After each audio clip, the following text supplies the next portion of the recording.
Season. Pro Bowl safety Jamal Adams had some strong words about the team after. Take a listen. It sucks, man. We ended the season, what, 4-11? I don't even know what it was, man. 4-12. I mean, it's not my standard. It shouldn't be the Jets standard. It has to change. You got to bring players in here, man. It's simple as that, man. It's not rocket science. There's not. Does the team not have enough talent? Is that what you mean by that? No, we don't. I mean, I'm not gonna sit here and say we have talent. We have a lot of talent on the team, but we don't have a lot of dogs on this team. We put it like that. We just don't. You know what a dog is. Just you know what it is. Like simple as that. You talking about effort or like in by a little bit of everything, man. Come on, man. You know. All right, we have a former Jet to translate, so go ahead. You know what a dog is. But that is exactly what your biggest complaint about the team has been, right? No, absolutely. I have Jamal on my radio show every Tuesday, and I've been trying to mentor him a little bit, and maybe we'll have some conversations in the offseason. But, you know, it's on the Jets management, and he called him out.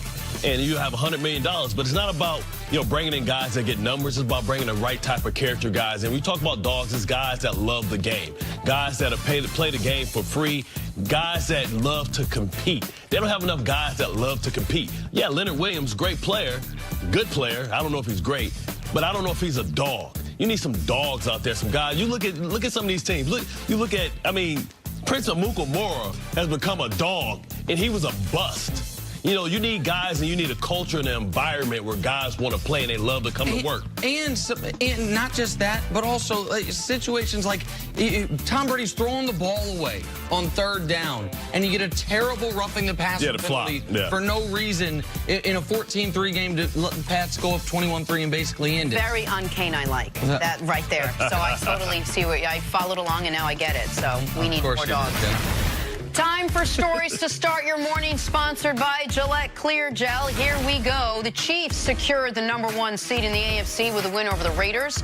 Patrick Mahomes threw for 2 touchdowns and joined Peyton Manning as the only quarterbacks to throw for 50 touchdowns and 5,000 yards in a season.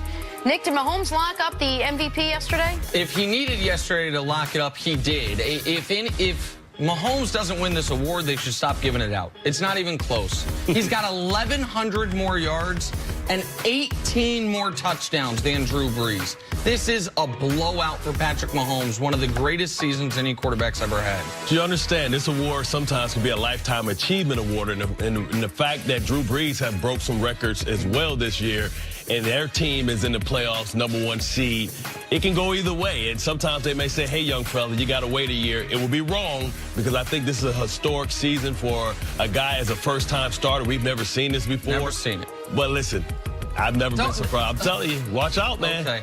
It'll be the Drew Brees Invitational. To the NFC now, the Rams earned the 2 seed with a 48-32 win over the San Francisco 49ers. Jared Goff had a nice day, throwing for nearly 200 yards and 4 touchdowns. Bart, how dangerous is this Rams team now heading into the playoffs? It's Mr. Jekyll and what is it? Mr. Jekyll and Dr. Hyde. Mr. Hyde? Yeah, whatever. Yeah, you close enough. You know what I mean? Jekyll and Hyde. Yeah, absolute Jekyll and Hyde. I'll stay there. This team lack of defense concerns me, and it scares me. The same, concerns I have about the Kansas City Chiefs. Because you can run into a team and you throw a bad pick and you get behind and then you have to press, and you defensively, you can't stop a team in the 4-minute offense. They're going to realize that the playoffs is a little bit different. I know they got some experience from last year, but I don't know how far this team can go. Their star left tackle, Andrew Whitworth, got dinged in this game, something to watch. Here's the thing. If the Rams keep Goff upright and give him time, their offense is as good as anybody's. They did this without Todd Gurley yesterday. But when Goff's under pressure, and by the way, if the Bears win their first playoff game, that's what the match would be. Bears-Rams in the Coliseum, that's a tough matchup for them. In perfect circumstances, this is a Super Bowl caliber team. I don't know if the playoffs are going to give them those perfect circumstances. All right, guys, it's been about 12 minutes since the regular season ended, so here come the coaching changes. Both Dirk Cutter and Todd Bowles were relieved of their duties yesterday. Yeah, they were fired. Jay Glazer reports that up to 7 total coaches could be let go by the end of the day. Nick, surprised by these moves, or is there... These two, not at all. We knew Dirk was done unless the Bucs turned it all the way around this year. And Todd Bowles, a lot of people wanted him fired last year. I didn't think he should be fired last year. He was excellent in year 1. I thought that bought him at least the full 4-year contract. But the Jets, I mean, they were terrible this season, and you didn't see enough progression offensively at any point in his tenure. So, no, these two guys, we knew they were going to get fired. I am surprised there's going to be no changes in Jacksonville. That seems like a team that's just running into a brick wall. Well, the worst kept secret, in the NFL was that Todd Bowles was going to be fired. I think when you think about Dirk Cutter, he's been on the hot seat for the last previous seasons. And where it's different for Todd Bowles, where he doesn't have the personnel or the talent, and I think maybe McCagnon should be held accountable for that as well. Dirk Cutter doesn't have the excuse. They got O.J. the Juice Man. They got Mike Evans. They have a #1 overall pick. They have the talent, and so it's up to him to make sure that they perform. They went out and got, Pierre-Paul, so we knew that he was walking a mile. We knew he was going as well. All right, moving on to the Steelers. Ben Roethlisberger needed a help and a win to make the playoffs. We start with first the Steelers. Kicker Matt McCrane hits the field goal, putting the Steelers up 16-13. That would be the final score. Let's go to the Browns-Ravens now. Browns down 2. Baker Mayfield finds Jarvis Landry. They would review. It's a catch. Remember, Steelers need Cleveland to win, and they are in. Steelers players, fans watching on the Jumbotron, rooting hard for Baker, but on 4th and 10, Baker gets picked off by C.J. Mosley, and the Ravens win the game. Ravens win the AFC North. That means the Steelers are staying home this year. Here is Steelers quarterback Big Ben on if his team underachieved this season. I don't know. I mean, I'm not the coach. I'm not the owners. I just try and play quarterback. And, first thing I'll do is look in the mirror and say I need to play better. And I'll always say it starts there. We accept the outcome. Obviously, we've had 17 weeks, man, to state a case for ourselves. We stand by our work. You have to in this business. But I am appreciative of the efforts today. It is what it is. All right, Bart Scott, you can basically put together a mini-series of all the sound bites from the Steelers, starting with Ben Roethlisberger this season. What went so wrong for this team down the stretch? Down the stretch, I think it started with the distractions, right? And it started with the distractions with Le'Veon Bell, them deciding not to sign him long term. He was, one of the 3 Bs. He was part of that, that nucleus that they were going to, lean on. I think, but when you go back and you say, okay, what really hurt this team? I think Ryan Shazier. People don't realize how important it is in a 3-4 defense to have an impact middle linebacker, a guy that can be the core of your defense, right? He's the connection from the front 7 to the back end. You saw C.J. Mosley with that tremendous interception. Well, he's playing that dominant Mike position. You need that if you're going to be an aggressive team. They haven't found a way to replace him, and until they do, they're going to always struggle to be in games because they can't close. They don't have a guy that could be, impactful in the run game, but also in the pass game as well.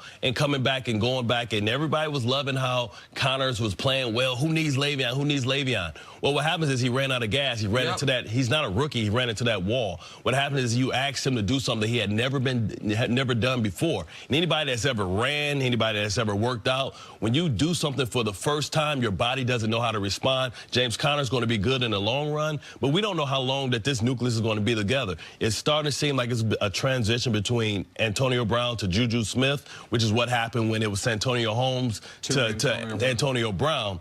But they're going to have to reload and rebuild and figure out how they're going to move forward. And Big Ben is every year. Are we going to have a distraction in the offseason? Is he retiring again?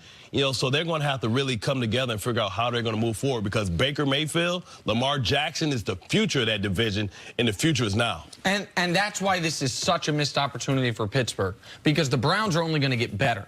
The Ravens are only going to get better, right? Like this was the year for Pittsburgh. So I don't know if Le'Veon Bell is going to win on his end of the stare down with Pittsburgh. We won't know that till we see the contract he gets. But I know Pittsburgh lost. I know that this was a squandered season, that whatever their ceiling was with Le'Veon Bell, it dropped a couple notches without him. But that still should have been a playoff team. And so just pick, you asked what happened down the stretch, because they were 7-2-1. Had to lead. Only the 3rd team under this current playoff format to have that quality of a record through 10 games to not qualify for the postseason. Forget one game. Pick one play that I'm about to list. If it goes differently, they win the division. Against the Broncos, Big Ben's interception. Remember when the nose tackle picked him off? Yeah. And if it wasn't picked off by him, it would have been picked off by the corner against the Broncos. This play right here. If this play goes differently, they win the division. How about the Chargers? Pick one of 100 plays in the second half defensively, or the fourth down we're showing you against the Raiders, or any of these plays against the Saints, be it the fake punt or the 2 fumbles late. Like, any one of those dozen plays goes differently. And the game that's got to kill him is that Chargers game. Yeah. The first 16-point second-half lead squandered in the history of the franchise at home. Wow. They were like 174-0-1 in those situations. You win that game, you're fine. You hold on to a 4-point lead against the Raiders, you're fine. And the AFC is wide open enough this year that if they got in, they'd have been playing the Chargers again. We know that is the 4 seed. Like, who knows what would have happened? So they blew it a couple times.